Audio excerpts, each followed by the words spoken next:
미국의 스프롤이라는 신학자가 이런 말을 했습니다. 믿음은 행함의 열매를 낳고 이 행함의 열매를 통하여서 그 믿음을 확증한다라고 이렇게 말했어요. 이 말이 무슨 말입니까? 우리가 예수님을 정말 참되게 믿는다라면 그 믿음 안에서 그의 합당한 열매가 맺게 된다는 것입니다. 그 행함의 열매를 통하여서 그 사람의 믿음이 또한 증거된다라는 거예요. 그러니까 이 믿음은 행함과 분리될 수 없는 것입니다. 이 믿음과 행함은 동반적으로 함께 가는 것입니다. 이 성경에 나오는 이 믿음의 선조들을 보면요, 다 그 믿음대로 그렇게 행하면서 살았다라는 거예요. 여러분, 노아를 잘 아시죠? 노아는 하나님을 진심으로 참으로 온전하게 믿었던 자였어요. 그런데 하나님께서 노아에게 명하십니다. 어떻게 명하십니까? 이 땅을 물로 다 쓸어버릴 거야. 그러니까 노아, 너 방주를 만들어라. 근데 이 말씀을 듣고 노아가 어떻게 했습니까? 아니, 하나님, 그 노아를 어떻게, 그 방주를 어떻게 만듭니까?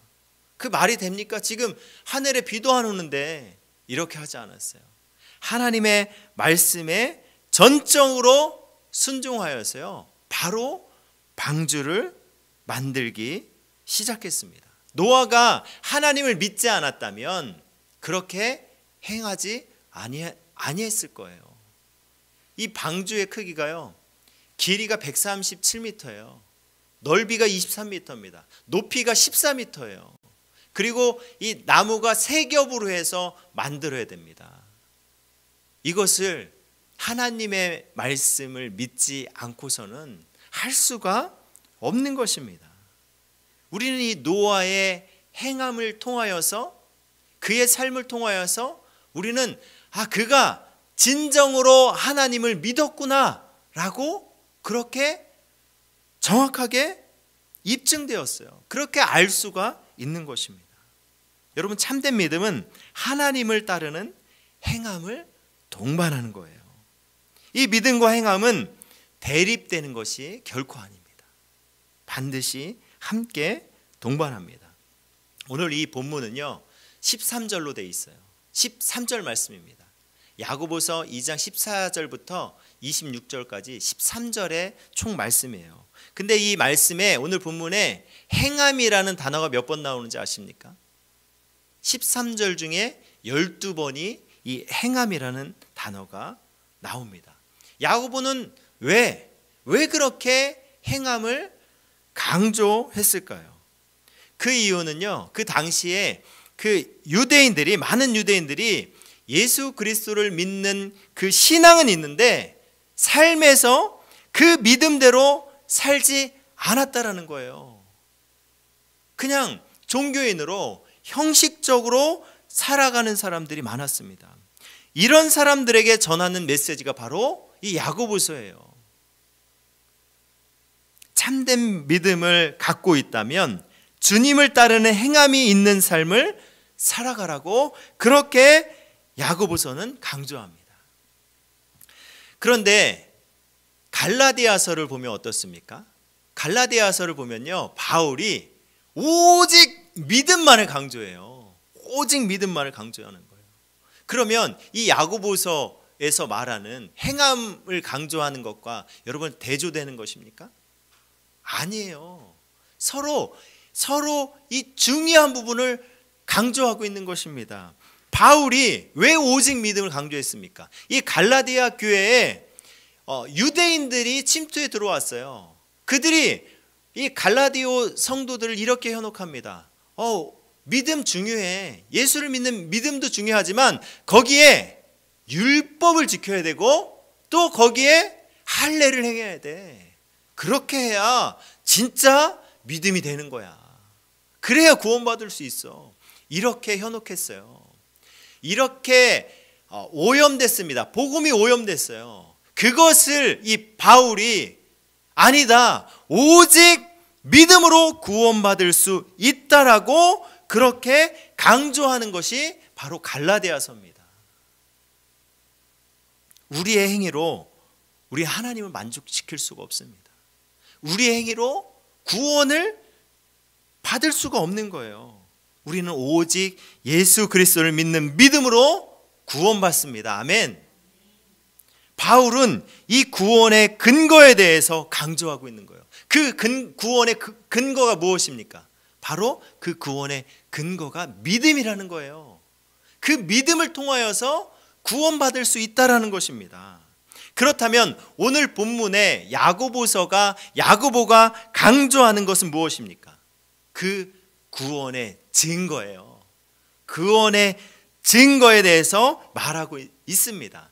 참된 그 믿음은 반드시 그 행함으로 나타난다라고 말하고 있는 거예요. 다시 한번 정리할까요? 구원의 근거는요, 믿음입니다. 구원의 증거는 바로 행함이에요. 이 믿음과 행함은 동반돼서 함께 가는 것입니다. 이 야고보서 오늘 본문 17절과 18절 말씀 보면요, 이와 같이 행함이 없는 믿음은 그 자체가 죽은 것이라. 어떤 사람은 말하기를 너는 믿음이 있고 나는 행함이 있으니 행함이 없는 내 믿음을 내게 보이라. 나는 행함으로 내 믿음을 내게 보이리라. 여러분, 이게 무슨 말입니까? 행함이 없는 너의 믿음을 나에게 보이라는 거예요. 나는 나의 행함으로 나의 믿음을 너에게 보여줄게. 지금 이렇게 말하고 있는 것입니다. 참된 믿음은 우리의 눈으로 보이지 않지만 그 믿음이 행함을 통하여서 드러난다라는 거예요. 우리 사랑하는 성도 여러분, 이 참된 믿음이 무엇입니까? 참된 믿음은 나의 의로 내가 구원을 받는 게 아니에요. 바로 우리의 길이요 진리요 생명 되시는 예수 그리스도를 믿는 그 믿음으로 우리는 구원받는 것입니다. 이 구원받은 이 참된 이 믿음이 뿌리 내려서 주님을 따르는 행함의 열매를 맺는 것이 바로 바른 신앙이라는 것입니다. 그런데 여러분, 이 시대에 신앙 생활하는 사람들의 모습을 보십시오. 너무 한쪽으로 치우쳐져 있습니다. 오직 믿음은 강조하는데요, 그에 따르는 행함이 부족함을 우리는 여실히 보게 됩니다. 제가 과거에 직장 생활할 때요, 만났던 분이에요. 함께 근무했던 분입니다. 근데 이분 이제 그 회사에 가서 얼마 안 돼서 이분하고 대화를 하니까 이분이요, 뭐 이런저런 이야기를 하게 됐어요. 근데 서로 기독교인인 것을 알게 됐습니다. 근데 이분이 서로 기독교인인 것을 알게 되니까 자기의 그 예수님을 믿게 된 그 배경에 대해서 얼마나 장하게 얘기하는지 몰라요. 학창 시절에 예수님을 만나게 되어서 그 예수님을 믿게 돼서 정말 이렇게 신앙생활을 했고 자기의 비전은 이거고 자기는 앞으로 이렇게 그 비전을 위해서 살아갈 거야, 막 그런 거를 저한테 나눠주더라고요. 제가 그래서 그 얘기를 듣고 와, 이분 정말 그 믿음이 참 대단하시다, 이렇게 느꼈어요. 근데 이분과 함께 생활하면서요, 제가 이분의 어떤 모습에서도 예수님의 그 향기를 맡을 수가 없는 거예요. 완전 꼴초예요. 그냥 옆에만 가면 담배 냄새가 그냥 진동을 하고요, 매일마다 거의 술을 먹다시피 합니다. 그리고 이분의 어떤 언어와 어떤 생활 가운데서 전혀 예수님을 따르는 그런 행함의 모습을 볼 수가 없었습니다. 이 세상 사람들과 구분이 안 되는 거예요. 예수를 주인으로 믿고 따르는 믿음은 여러분 삶에 그대로 투영됩니다. 그렇게 살지 말라고 해도 세상에 나가면요, 숨길 수가 없는 것입니다. 제가 만났던 또 다른 한 분이 있어요. 제가 그분을요, 너무나도 인상이 깊어서 아직도 아주 생생하게 기억하고 있습니다. 제가 일반 모임에 나갔어요. 거기에 가니까 각자마다 자기소개하는 시간이 있었습니다.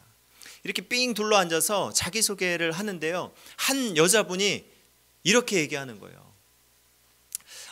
자기가 예수를 믿지 않았는데 얼마 전에 예수님을 믿게 되었고 그분을 만나게 되었는데, 내가 이 예수를 만나니까 내 인생이 너무나도 행복해졌다. 이제 정말 내가 새로운 인생을 살고 있어서 너무너무 감사하다. 이렇게 고백하는 것을 제가 들었습니다.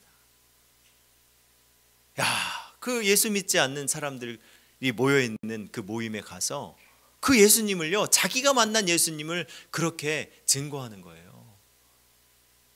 참 그 모습이 참 대단하다, 담대하다 이렇게 보이면서도, 또 한편으로 보면요, 진짜 예수님을 만났다라면 이것은요 그냥 당연한 모습인 거예요. 안 그렇습니까? 내가 만난 그 예수님, 나에게 생명 주신 예수님, 그 예수님에 대해서 그대로 그렇게 자연스럽게 표현되는 것은 너무나 당연한 모습입니다. 여러분, 우리 사마리아 이 여인, 이 수가성 이 여인이요, 우물가에서 예수님을 만났어요. 그 대학 가운데 예수님이 진정한 그리스도 메시아임을 깨닫고 그녀가 어떻게 했습니까? 이 물동이를 내버려 두고 동네에 가서 사람들에게 외쳤어요. 내가 그 메시아를 만났다. 그 메시아를 전했습니다. 예수를 진정으로 믿으면 여러분, 그 믿음은 그대로 우리의 삶 가운데 투영된다는 것입니다. 아브라함을 한번 보십시오. 하나님께서 아들 이삭을 번제로, 이 제단의 번제로 바치라고 했습니다. 이 아브라함의 반응이 어떻습니까? 이 하나님의 이 명령을 듣고 아브라함의 반응이 어땠어요? 하나님, 나에게 이렇게 귀한 아들을 주셨는데 내가 이 아들을 어떻게 하나님 앞에 드립니까? 저 그럴 수 없습니다. 저 고민 좀 해봐야 되겠습니까? 아브라함이 이렇게 반응했습니까? 아니에요. 창세기 22장 3절 말씀 보면요, 이 말씀을 듣고 아브라함이 아침에 일찍이 일어나 나귀의 안장을 지우고 두 종과 그의 아들 이삭을 데리고 번제에 쓸 나무를 쪼개어 가지고 떠나 하나님이 자기에게 일러주신 곳으로 가더니, 아브라함이요, 하나님의 말씀을 듣고 그 다음날 새벽같이 일어나서 바로 순종합니다. 바로 행합니다. 1초의 망설임도 없었어요. 이것이 아브라함의 믿음이에요. 이 오늘 본문 22절에 아브라함의 믿음에 대해서 여러분 이렇게 말하고 있습니다. 내가 보거니와 믿음이 그의 행함과 함께 일하고 행함으로 믿음이 온전하게 되었느니라. 아멘. 아브라함의 믿음은 그의 행함과 함께 일했다라고 말씀합니다. 제가 이 함께 일하고 이 단어, 이 문장을요, 함께 일하고 찾아봤어요. 이 언어의 뜻을 보니까요, 보니까 이 동역자가 되다, 협력하다, 함께 일하다라는 뜻을 갖고 있습니다. 그러니까 이 믿음과 행함을 분리할 수 없다라는 거예요. 믿음은 곧 행함이라는 거예요. 참된 믿음은 행함으로 나타날 수밖에 없다라는 것입니다. 이 행함을 통해서 그의 믿음이 증거될 수밖에 없다라고 지금 말씀하고 있는 거예요. 그래서 우리는요, 열매를 통해서 그 사람의 믿음을 볼 수 있는 거예요. 마태복음 7장 18절 말씀 보니까요, 좋은 나무가 나쁜 열매를 맺을 수 없고 못된 나무가 아름다운 열매를 맺을 수 없느니라. 믿음이 없는 뿌리라면 결코 믿음의 열매를 맺을 수 없는 것입니다. 좋은 그 믿음의 뿌리가 있다면 좋은 믿음의 열매를 맺게 된다라는 것입니다. 기생 라합도 한번 보십시오. 여호수아 2장 11절 말씀 보면요, 우리가 듣자 곧 마음이 녹았고 너희로 말미암아 사람이 정신을 잃었나니. 자, 여기 잘 보세요. 너희의 하나님 여호와는 위로는 하늘에서도 아래로는 땅에서도 하나님이시라. 이 라합이, 기생 라합이 하나님을 믿었어요. 그 하나님에 대한 소식을 듣고, 아, 하나님이 이런 분이구나. 그 하나님을 온전히 믿었습니다. 이 하나님을 믿은 라합의 행함은 어떻게 나타났습니까? 오늘 본문 25절 말씀 볼까요? 또 이와 같이 기생 라합이 사자들을 접대하여 다른 길로 나가게 할 때에 행함으로 의롭다 하심을 받은 것이 아니냐. 라합은요, 실제로 자신의 위험을 무릅쓰고 이 여리고성에 온 이 정탐꾼을 숨겨줍니다. 그렇게 이 믿음이 행함으로 나타났어요. 그로 말미암아서 그와 그 가족들이 구원을 받았습니다. 만약에 이 라합이 하나님을 믿지 않았다면 어떻게 했을까요? 정탐꾼들 그렇게 숨겨주고 그들 보내줬을까요? 그렇게 하지 않았죠. 바로 신고했겠죠. 저놈들 잡아가라고 했겠죠. 하나님을 믿으니까 자연스럽게 그렇게 행함의 반응으로 나타나는 것입니다. 우리가 열심히 일해서 모은 돈이 있잖아요. 다들 얼마나 열심히 일하십니까? 그 모은 돈, 그 돈 여러분 은행에 맡길 때 일초의 망설임이 있으십니까? 아, 이 돈 은행이 나중에 안 주면 어떡하지? 해서 계좌이체할 때 고민하다가 그렇게 계좌이체 하십니까? 은행으로? 아니잖아요. 우리가 계좌이체할 때 어떡합니까? 일초의 망설임도 없어요. 왜요? 왜 우리가 그렇게 할 수 있습니까? 은행을 믿으니까. 은행을 100% 신뢰하니까.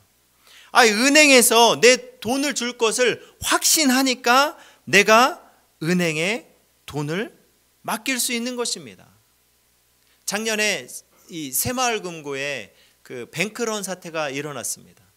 여러 가지 그 가계부채랑 뭐 여러 가지 이 악화되면서 이 돈을 맡긴 사람들이 불안하니까 이 돈을 다 빼낸 거예요. 새마을금고에서 그 은행에서 돈을 다 빼냈습니다. 여러분 왜 돈을 빼냈겠습니까? 그 이유가 무엇입니까? 믿지 못하니까, 불안하니까, 여기에 돈 맡겼다가 나중에 못 받으면 낭패니까, 못 믿으니까 돈을 빼낸 것이죠. 우리가 정말 주님을 믿으면, 여러분 우리가 정말 그 주님의 약속의 말씀을 의심하지 않고 전적으로 확신한다면 우리는 그 믿음대로 반응하게 되어 있다라는 것입니다. 여러분 우리에게 믿음과 행함의 본을 보여주신 분이 누구입니까? 바로 그분이 예수님이에요. 이 예수님을 통하여서 우리는 예수님이 어떻게 그 하나님을 온전히 믿었고 그 성부 하나님 온전히 믿고 또 그의 그 믿음대로 행했는지를 우리는 이 예수님을 통해서 알 수 있고 볼 수 있고 본받을 수 있습니다. 예수님은 어떤 분이에요? 예수님은 완전한 하나님이에요. 하나님이신 분이 이 땅에 죄가 없으신 완전한 인간으로 오셨습니다. 이 말은요, 예수님이 우리가 느끼는 피곤함, 우리의 그 감정적인 부분들, 또 우리의 어떤 마음들, 그 모든 것들을 예수님도 느끼셨다는 거예요. 동일하게 느끼셨다는 거예요. 예수님 피곤하셨죠. 그래서 잠도 주무셨습니다. 그리고 또 예수님 눈물도 흘리셨습니다. 사람들을 향하여서 불쌍히 여기시기도 하셨고요. 때로는 의분도 내셨습니다. 우리가 힘들다고 느끼는 것들도 예수님도 마찬가지로 힘들다고 느끼셨어요. 예수님도 인간이시니까 사역으로 얼마나 바쁘셨는지 몰라요. 그렇게 많은 사람들이 찾아오셨습니다. 그러면 얼마나 피곤합니까? 저녁 늦게까지 사람들 그렇게 만나가면서 기도해주고 말씀 전하고 얼마나 피곤해요. 누구보다도 더 잠자고 싶고 그렇게 늦게까지 쉬고 싶은 그런 마음이 왜 안 들었겠습니까? 그럼에도 불구하고 예수님 어떻게 하셨습니까? 예수님은요, 한적한 곳으로 가셔서 새벽에 일어나셔서 기도하셨어요. 밤을 새시면서 땀방울이 핏방울이 되도록 그렇게 기도하시면서 하나님의 뜻을 이루기 위한 그 길을 가셨다라는 것입니다. 그렇게 행하셨다라는 거예요. 예수님이 당하신 그 십자가 처형은요, 이 땅의 가장 극악무도한 사형제도입니다. 이 사람들의 욕설을 받았어요. 침뱉음을 당했어요. 주먹질과 매맞으셨습니다. 인간이 받을 수 있는 그 모든 모욕과 수치를 당하셨어요. 십자가에 못 박히셨습니다. 팔목에 여러분들 내 몸에 못이 박힌다라고 생각해 보세요. 상상만 해도 이 정말 엄청난 공포감이 오지 않습니까? 그 고통이 막 상상할 수가 없을 정도로 클 거예요. 예수님이기 때문에 십자가에 못 박힐 때 덜 아프셨겠어요? 그냥 예수님이니까 그냥 감당하셨겠어요? 아니에요. 예수님도 십자가에 못 박힐 때요, 말할 수 없는 고통을 감내하셨습니다. 그 고통을 겪으셨습니다. 왜 그렇게 하셨습니까? 왜 그 고통을 겪으셨습니까? 그것이 하나님의 뜻이었고, 우리를 멸망해서 우리에게 영생을 줄 수 있는 유일한 길이었기 때문에, 이 예수님의 행함이 없었다면요, 우리의 죄사함도 없습니다. 이 예수님의 죽으심이 없었다면 예수님의 부활도 없는 것이 되는 것입니다. 예수님은 우리를 위해서 인내하셨고, 여러분, 우리를 끝까지 사랑하셨습니다. 나를 죽기까지 사랑하신 예수님이 우리에게 이렇게 말씀하십니다. 요한복음 13장 34절에요. 새 계명을 너희에게 주노니 서로 사랑하라. 내가 너희를 사랑한 것 같이 너희도 서로 사랑하라. 이 말씀이 뭐예요? 구원 받았으니까 그걸로 끝이야, 이게 아니라 내가 준 사랑, 너희도 그 사랑을 품고 너희도 서로 사랑해. 그렇게 생활해. 그렇게 행해. 그렇게 살아가라고 우리에게 말씀을 주신 거예요. 여러분, 예수님의 사랑, 그것이 십자가의 사랑이죠. 인내하고 또 인내하셨고, 용서하고 또 용서하셨고, 사랑하시되 끝까지 포기하지 않고 사랑하셨습니다. 여러분, 우리가 이 예수님의 사랑을 이 땅 가운데 행하면서 살아갈 수 있습니까? 그렇게 잘 됩니까? 잘 안 되잖아요. 그렇죠? 내 옆에 미운 사람인데 어떻게 용서하고 사랑할 수 있습니까? 그러니까 우리가 기도하는 거예요. 예수님도 그렇게 기도하셨잖아요. 그 하나님의 뜻을 위해서 그렇게 새벽에 일어나서 기도하셨고, 한적한 곳에 기도하셨고, 밤이 새도록 땀방울이 핏방울이 되도록 기도하셨잖아요. 우리도 그 모습을 본받아서 기도해야죠. 기도할 때 하나님께서 우리에게요, 그렇게 그 마음을 주시고, 또 우리가 그렇게 살아갈 수 있도록 우리를 인도해 주십니다. 우리에게 힘을 주십니다. 우리에게 능력을 주십니다. 저는 정말 원하기는 우리 교회가 정말 기도하는 교회가 되길 소원합니다. 우리가 기도해야 돼요. 내 힘으로 안 되니까. 주님이 그렇게 기도하셨기 때문에 우리도 그렇게 정말 기도하기를 원합니다. 여러분, 집에서 혼자 기도하는 것이 잘 안 되잖아요. 막상 그렇게 내가 시간을 내서 혼자 기도하는 것이 쉽지 않잖아요. 그러니까 여러분, 일주일에 한 번, 정말 수요 예배가 됐던 금요 예배가 됐던 한 번 딱 나와서, 여러분, 그날만큼은, 금요 기도회만큼은 나오셔서 그날만큼은 우리가 정말 하나님 앞에 기도하는 거죠. 영혼을 위하여서. 또 내가 그렇게 살고자 하는데 그렇게 안 됨을 하나님 앞에 회개하고, 하나님 나와 함께 하주옵소서, 나를 도와주옵소서, 우리가 이렇게 기도하면서 정말 기도 가운데 우리가 주님의 그 뜻 가운데 행하며 나아가는 우리 모두가 되시길 주님의 이름으로 축복합니다. 또한 주님이 우리에게 행하신 명령이 무엇입니까? 사도행전 1장 8절 말씀 볼까요? 오직 성령이 너에게 임하시면 너희가 권능을 받고 예루살렘과 온 유대와 사마리아와 땅끝까지 이르러 내 증인이 되리라. 아멘. 이것이 우리에게 주신 지상 최대 명령입니다. 예수님이요, 우리에게 너희들 이렇게 하라고 하신 명령이에요. 마지막 유언이에요. 복음 전하는 것. 이것이 예수님 하신 일이에요. 예수님 하신 일이 무엇입니까? 아픈 자들, 고통받는 자들, 이들을 고쳐주셨어요. 치유하셨습니다. 그리고 가르치셨어요. 그리고 말씀을 전하셨습니다. 말씀을 전하여서 생명의 말씀을 통하여서 영혼 살리는 그 사역에 예수님 올인하셨어요. 복음 전하고 영혼 살리는 일이 바로 교회의 최우선입니다. 이게 최우선이에요.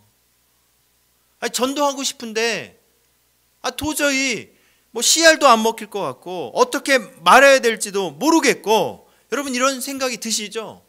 저도 이런 생각이 듭니다. 맞아요. 전도는요, 우리의 힘으로 하는 게 아닙니다.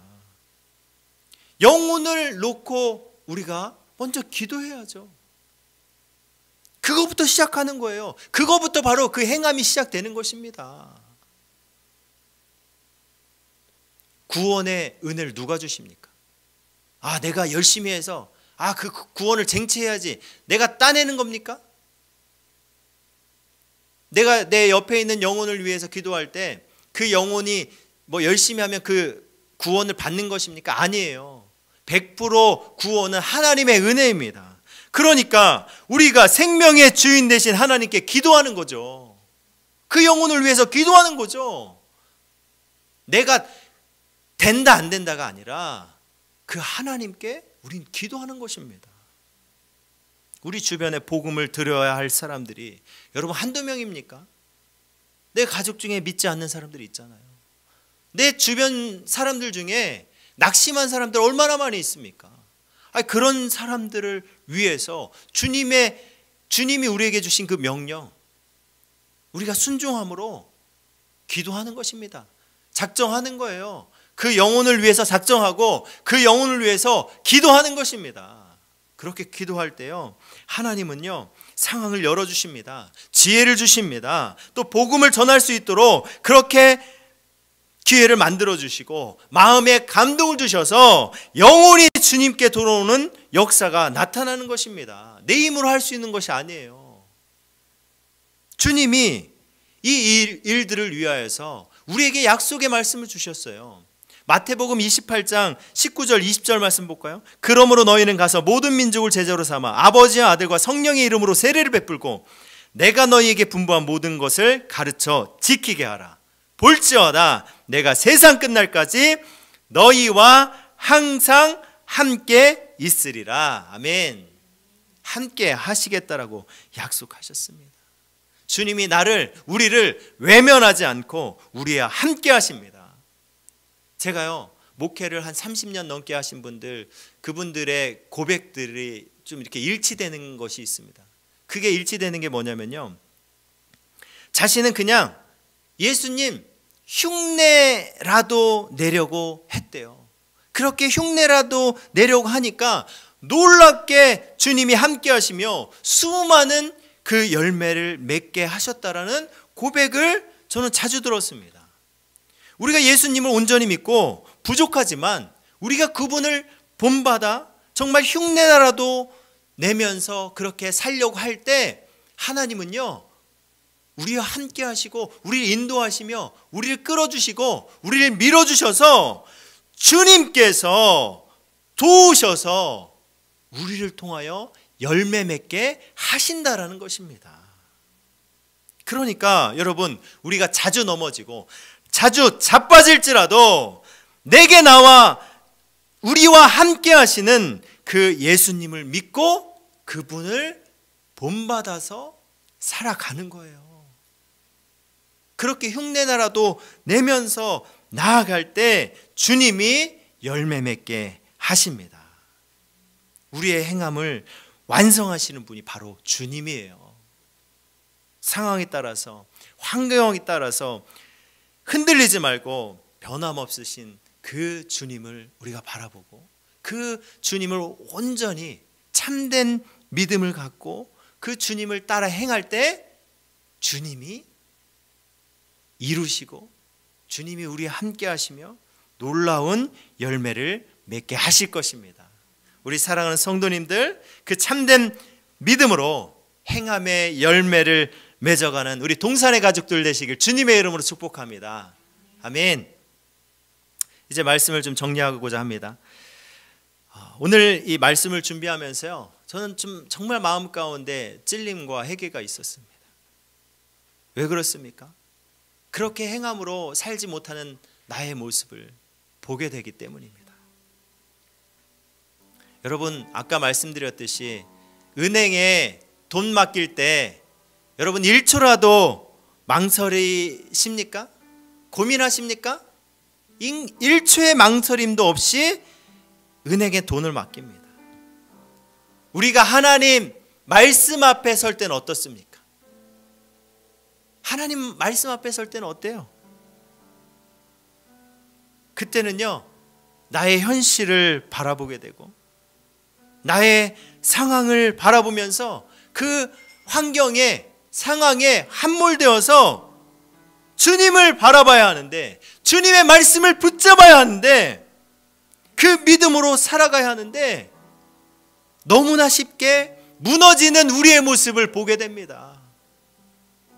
이게 바로 우리의 진짜 모습이에요. 주님은 이런 우리를 너무나도 잘 아십니다. 이런 우리에게 주님이 말씀하십니다. 빌립보서 2장 5절 말씀 볼까요? 너희 안에 이 마음을 품으라. 곧 그리스도 예수의 마음이니. 아멘. 예수님이요, 우리가 얼마나 그렇게 나약한 존재인지 너무 잘 아셔요. 그래서 말씀하시는 거예요.